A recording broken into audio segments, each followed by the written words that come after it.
Hello दोस्तों, स्वागत है आप सबका आपके अपने YouTube चैनल अपनी संस्कृति में। दोस्तों, मेरे चैनल के माध्यम से आपको मिलती है अलग और विशेष प्रकार की रोचक जानकारी हमारे महान ग्रंथों के बारे में, जैसे कि रामायण, महाभारत और शिव पुराण। और साथ के साथ मैं आपको बताती हूँ वास्तु के बारे में कि कौन कौन सी चीजें हमारे घर में वास्तु के अकॉर्डिंग्स अच्छी होती हैं और कौन कौन सी चीजें हमारे घर में फैलाती हैं नेगेटिव एनर्जी, और कौन सी ऐसी चीजें हैं जिनको हम थोड़ी सी मेहनत करने के बावजूद हम अपने घर में बहुत ही अच्छी पॉजिटिविटी का वातावरण हम क्रिएट कर सकते हैं। तो आइए दोस्तों, बढ़ते हैं वीडियो में आगे। उससे पहले अगर आपको मेरे चैनल की वीडियोस अच्छी लगती हैं और अगर आपको थोड़ा सा भी वैल्यूएबल मेरी इन्फॉर्मेशन लगती है तो प्लीज चैनल को कर लीजिए सब्सक्राइब, वीडियो को लाइक करना, कमेंट बॉक्स में जय श्री राम लिखना बिल्कुल भी मत भूलना। और हाँ दोस्तों, वीडियोस को शेयर करना तो बिल्कुल ही मत भूलना। अपने फ्रेंड्स में, अपनी फैमिली मेंबर्स में, अपने रिश्तेदारों में प्लीज वीडियोस को शेयर करना बिल्कुल मत भूलना।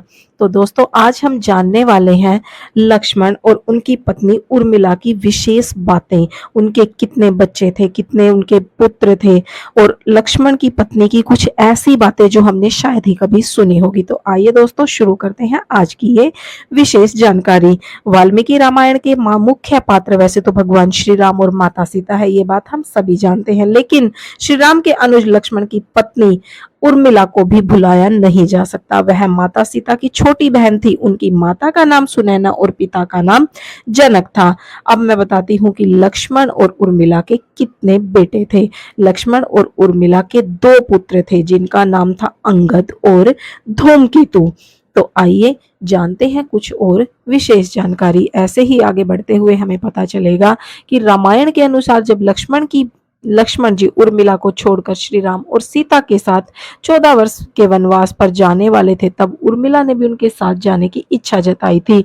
लक्ष्मण जी ने उर्मिला से कहा, वहां वन में मैं प्रभु श्री राम और माता सीता भी होंगे और मैं उनकी रक्षा करूंगा। उनकी सुरक्षा करना मेरा परम कर्तव्य है। ऐसे में मैं तुम्हारी ओर ध्यान नहीं दे पाऊंगा। यह बात सुनकर उर्मिला मान गई। लक्ष्मण जी जब राम रावण के युद्ध के दौरान जब मूर्छित हो गए थे, तब हनुमान जी संजीवनी बूटी लेने गए थे। तब उर्मिला ने ही हनुमान जी को बताया था कि लक्ष्मण जी के मूर्छित होने के पीछे का असली कारण क्या है और कौन सी संजीवनी बूटी से वो ठीक होंगे। तो आइए देखते हैं ये वाली कहानी। आनंद रामायण के अनुसार जब हनुमान जी ने अपने बाएं हाथ पर संजीवनी पर्वत उठाकर प्रभु राम के पास चल दिए, तब उनको मालूम नहीं था कि पर्वत में संजीवनी जड़ी बूटी कौन सी है।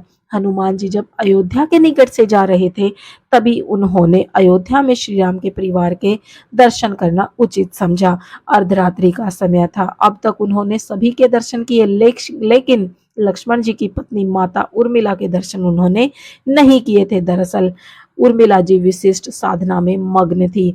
हम लोगों ने ये भी सुना है कि माता उर्मिला 14 वर्षों तक सोती रही थी, लेकिन वो असल में सोती हुई मनोयोग कर रही थी। जिज्ञासावश हनुमान जी ने ध्यान लगाया तो देखा कि उर्मिला ने 14 वर्षों तक की अवधि के लिए विशेष साधनों का प्रण लिया था और वो विशिष्ट साधना में पूरे मनोयोग से उसे पूरा कर रही थी। तभी उन्हें माता उर्मिला ने पुकार लिया। उनका हालचाल पूछकर कहा, मैंने आपको पहचान लिया है मारुति नंदन, और मुझे मालूम है मेरे पति इस समय मूर्छित हैं, वो मूर्छा में हैं। आप उनके ही लिए इस पर्वत को लेकर जा रहे हैं जिसमें संजीवनी बूटी है। तो देखिए दोस्तों, हम उर्मिला के बारे में बहुत ही कम जानकारी रखते हैं, लेकिन उर्मिला अपने मनोयोग, अपनी विशिष्ट साधना के द्वारा उन्होंने सारा कुछ हाल जान लिया कि उनके पति का हालचाल कैसा है। उन्होंने हनुमान जी को भी पहचान लिया। हालांकि उससे पहले वो कभी भी हनुमान जी से नहीं मिली थी, लेकिन फिर भी उन्हें पता था कि उनके पति के साथ वहां पर क्या हो रहा है, क्या घटनाएं बीती जा रही है। उन्होंने अपने मनोयोग से सारी घटना को सुना दिया कि वहां पर क्या क्या हो रहा है।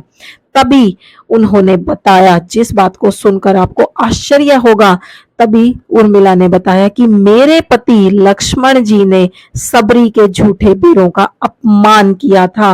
उन्हीं बेरों का परिवर्तित रूप संजीवनी से उनकी मूर्छा दूर होगी और यही उनके लिए प्रायश्चित होगा। तो दोस्तों, आज हमें एक नई जानकारी मिलती है कि माता सबरी के झूठे बेरों का अपमान लक्ष्मण ने किया था और उन्हीं बेरों से जड़ी बूटी बनी, संजीवनी जड़ी बूटी, जिससे लक्ष्मण जी ठीक हुए थे।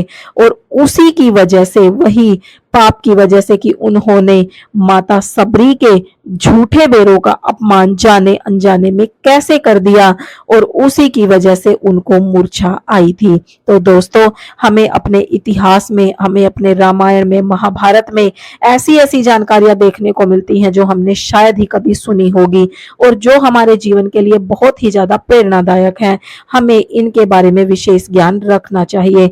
हमें जहां से भी हो सके अपने इतिहास के बारे में, अपने रामायण के बारे में, महाभारत के बारे में और ऐसे बहुत सारे ग्रंथ हमारे हिंदू धर्म में, हमारे सनातन धर्म में हैं, जिनके बारे में विशेष जानकारी रखना हमारा धर्म है। हमें उनके बारे में, बहुत सारी बातों के बारे में जानकारी होना बहुत ही ज्यादा जरूरी है, क्योंकि यही चीजें हमें जीवन की असली राह दिखाती हैं और हमें जीवन में आगे बढ़ने के लिए प्रेरित करती हैं। कभी हमारे से कोई भूल चूक हो जाए तो इन्हीं ग्रंथों से हमें हमारे प्रायश्चित का भी रास्ता मिल जाता है और हमें पता लग जाता है कि क्या हम यहाँ पर सही थे या फिर गलत थे।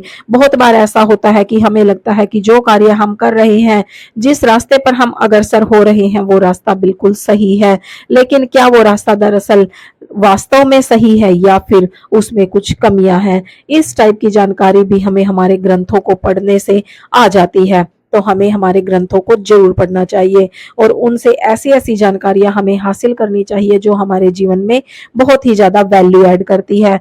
तो दोस्तों, मिलेंगे आपसे किसी और एक अच्छी विशेष जानकारी के बारे में। अगला हमारा टॉपिक कुछ भी हो सकता है। तो अगर आपको वीडियो अच्छी लगती है, मेरे चैनल की जानकारी दोस्तों आपको अच्छी लगती है, तो प्लीज सब्सक्राइब करना बिल्कुल मत भूलना, नोटिफिकेशन बेल को ऑन कर लेना ताकि सबसे पहले नोटिफिकेशन आप लोगों के पास पहुंच जाए। क्योंकि अगर आप नोटिफिकेशन बेल ऑन नहीं करते हो तो आपके पास नोटिफिकेशन नहीं आता है कि कब वीडियो आ गई है और कब नहीं आई है।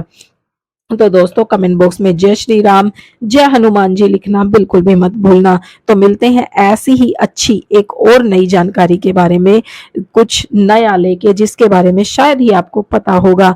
हम आप लोगों के लिए नई नई टॉपिक्स ढूंढने की कोशिश करते हैं जो आप सबके लिए शायद नए हो, लेकिन फिर भी अगर आपने इस जानकारी के बारे में पहले ही कहीं से सुना है तो प्लीज हमें कमेंट बॉक्स में बताइए कि आपने ऐसा पहले सुन चुके हैं या फिर नहीं। क्या आपको पता है कि लक्ष्मण की 3 पत्नियां थी? हम शायद ये